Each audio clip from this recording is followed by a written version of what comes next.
A poltergeist haunts my school on Valentine's Day.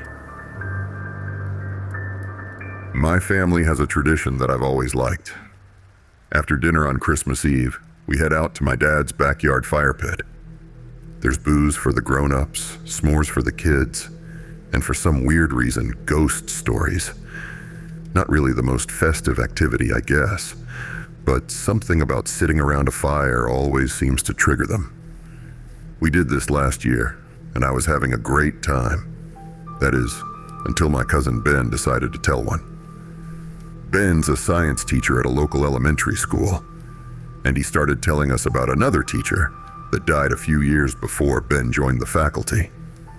The kids were convinced that Miss K was benevolently haunting the place. They'd invented all kinds of typical kid mythology about her ghost, crediting her when they got lucky, requesting her assistance when they had trouble, leaving notes for her on the board in her old classroom. Just before Valentine's Day, all the kids at Ben's school decorated mailboxes in art class. Just shoeboxes, really, with a slot cut out to shove valentines and candy through. These were opened at the yearly party in the cafeteria, and the kids took them home with them afterwards. Pretty cute. Until the first year after Miss K died, when the faculty doing post-party cleanup found an extra unopened mailbox. Its only decoration was the word Jack written across the front. And after figuring out that it didn't belong to any of the students, the teachers opened it themselves. It was stuffed to the brim. No candy, but way more valentines than usual. Normally, kids only gave valentines to others in their grade, but this box had over 100 in it. They were the same little kid valentines as the regular boxes, movie characters, Disney princesses, etc. The youngest children had simply filled in Jack on the recipient line and put Miss K as the sender, which was enough to creep the staff right the fuck out.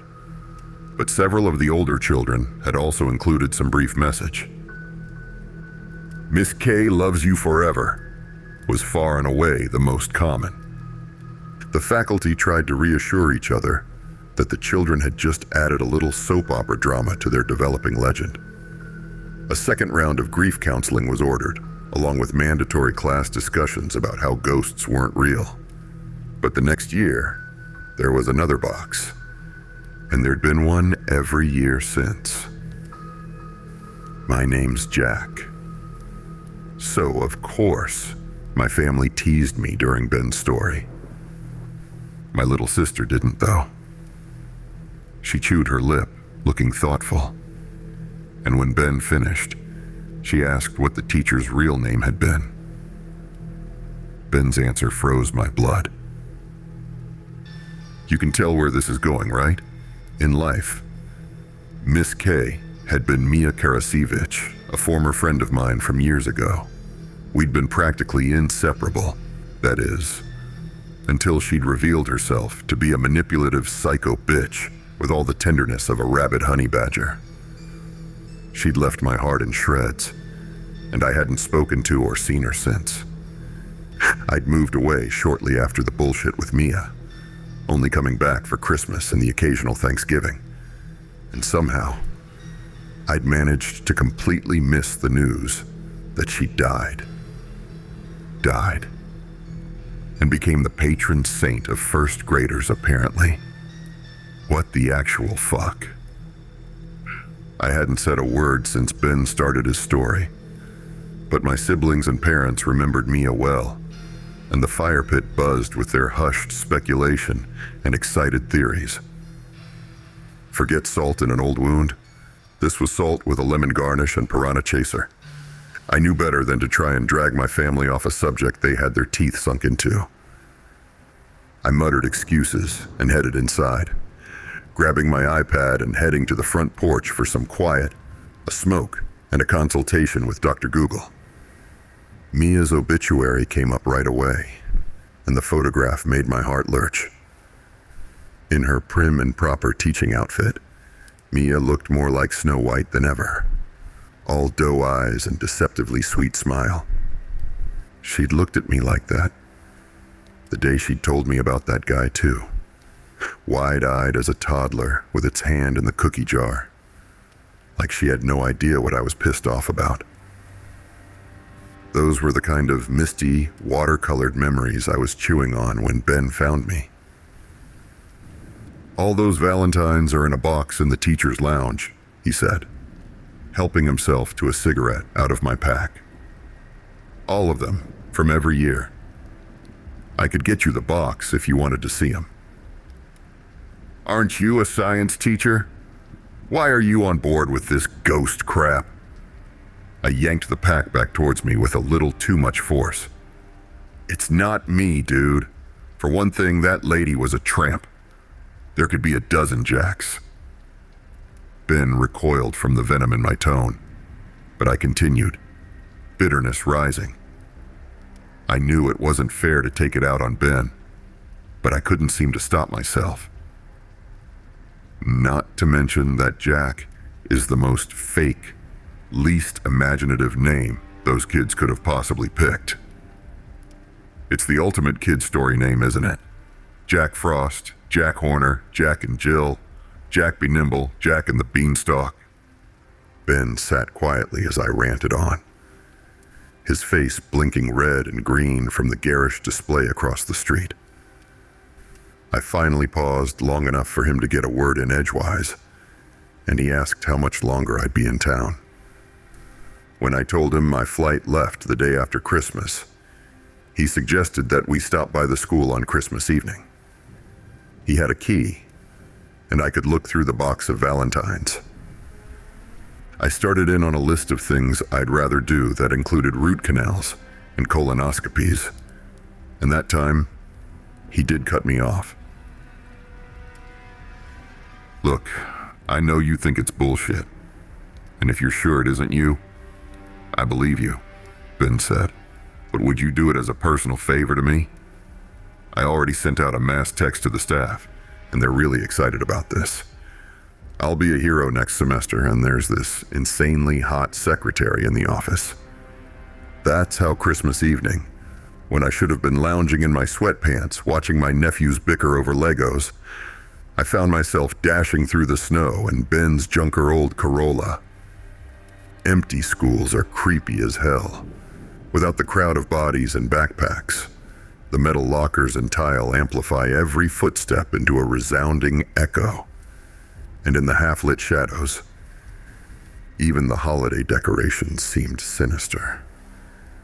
I screamed like a girl when we rounded a corner and I collided with a papier-mâché Santa Claus. I'm sure somewhere some third graders were proud as hell of their creation, but damn, the uncanny valley didn't even cut it. His bulging eyes bore tiny, furious pupils, and his mouth stretched in a grin of pure insanity. The horrible thing was made even worse by blood-red strobing lights, which I quickly realized were the fake flickering bulbs of an equally mutated menorah. "Sorry, should have warned you," Ben chuckled. "I guess it's too late to ask Santa for new pants, huh?" "Let's just fucking get this over with," I growled. Like I said, the acoustics of the place were all distorted, and I whirled at the auditory illusion of small footsteps streaking past us. Probably a bird at a window or something, but I was counting the seconds until we got out of there. Ben ducked into the teacher's lounge, returning a few moments later with a large cardboard box and leading me down the hallway. He pushed open a classroom door and hit the switch. I'd thought having proper lights on would help, but somehow, the harsh fluorescence just made everything seem more sinister.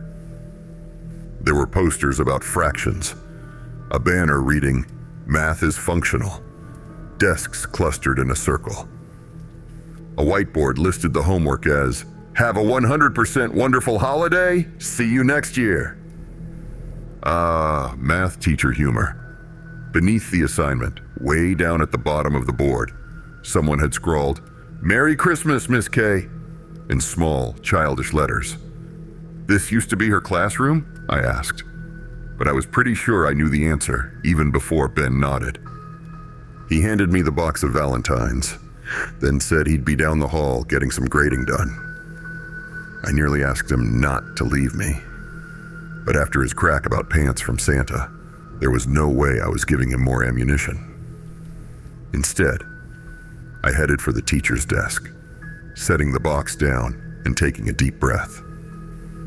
The first Valentine I pulled from the box was a character from one of those freaky kids shows, fuzzy and striped in shades of green with impossibly long arms. Even though I'd been told exactly what to expect, it still sent a chill down my spine to see my name scrawled next to that thing. After a few minutes, I got more efficient, learning which cartoon characters went with each age group. The ones with Elmo, Dora, that green thing, and his freaky friends went in the not bothering to read these pile. I picked up the stack of older kid Valentines that were left, flipping through them like playing cards, scanning the brief messages. My eyes narrowed as I read, leaning closer and closer. And I got that feeling. You know, the being watched feeling. I looked up and called Ben's name, but he wasn't there. I heard a mouse-like squeak, but when I looked over, all I saw was the same old whiteboard with its math pun holiday homework and the small Merry Christmas Jack beneath. I returned my attention to the Valentine in my hand. Kermit the Frog this time. Nice to see some appreciation for the classics. Then froze. Hadn't that board said, "Merry Christmas, Miss K" before? I set Kermit aside, moving towards the whiteboard, trying my best to explain away the alarm spreading up my spine. My eyes had still been adjusting to the harsh, bright light when I'd looked the first time. Both things ended with a K. And the kids did usually leave messages for me. No, damn it, not me. Their made-up, fairy tale, fictional Jack. I bent without thinking, picking up the red expo marker that had fallen on the floor. The word Jack had been written in red, and there were those dirty smudges all around it, the kind you get when you erase something on a whiteboard with your finger. My heart sped up. I was probably just spooked, but it really looked like Jack had been written in smoother, more adult handwriting. As I reached out to touch it, the overhead lights flickered and died. It's embarrassing to remember, but I freaked the fuck out, stumbling backwards until I hit one of the desks and sat down hard on top of it.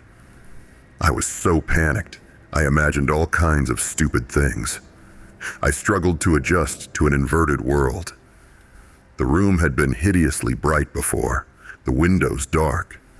But now, the snow-filtered moonlight provided the only illumination in a room consumed by deep shadows. My eyes played tricks on me, producing an afterimage of a darkened, moving, feminine silhouette. My other senses heightened and distorted, picking up the faint scent of a live tree somewhere in the building, and trying to convince me it was Mia's old clover perfume. I shivered against an imaginary chill, the hairs on the back of my neck prickling as they lied about a presence behind me. And then, the point at which I knew I'd managed to totally spook myself out. I heard a soft voice whisper my name. This is the really fucked up part. I mean, it's so fucked up that I almost didn't include it. It instantly turned me on. I never actually hooked up with Mia, never even kissed her. I'd come damned close once, though. She'd sounded just like that when she'd whispered my name that night, full of longing and almost like she was saying something holy. Almost like Jack was another word for amen. I'd never forgotten it. Believe me, I'd tried to forget.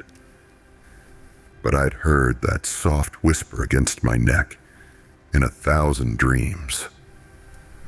All those details came crashing back, sending a heated shudder through me that had nothing to do with the temperature in the room. I could feel her beside me, touching me.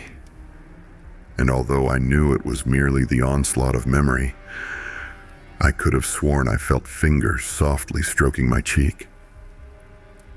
Despite the dark, I closed my eyes, and tears welled beneath my eyelids. I hated her. I hated her so fucking much. And yet, part of me had always missed her. Missed her deep down in my bones. Missed her like a part of me that had been ripped away and never replaced. Against my will, against every sane part of my brain, I found myself leaning into that phantom caress. "Hey, Jack, you okay in there?" I blinked at the break in my reverie. Ben stood in the doorway, using the screen of his phone as a flashlight. The light hit me in the face, and I winced away. "A breaker must have tripped or something," he said. "I didn't even realize this section had gone dark until I came to check on you." At that moment, half hard and tear-stained, I was damned grateful for the darkness. Ben said he'd go check the electrical box, and a minute or two later, the lights snapped back on. The whiteboard flared to painful brightness before me, and I reflexively checked the corner, which still read, "Merry Christmas, Jack." Then I saw the homework assignment. The second line, "See you next year," had been underlined 3 times in a different color marker. I'm not sure how long I sat there, staring pale-faced at that board. I knew that hadn't been underlined before. Aha! You survived the story. Think you can handle how deep, dark, and disturbing the rabbit hole goes? Click on the playlist and let me know in the comments where your breaking point is.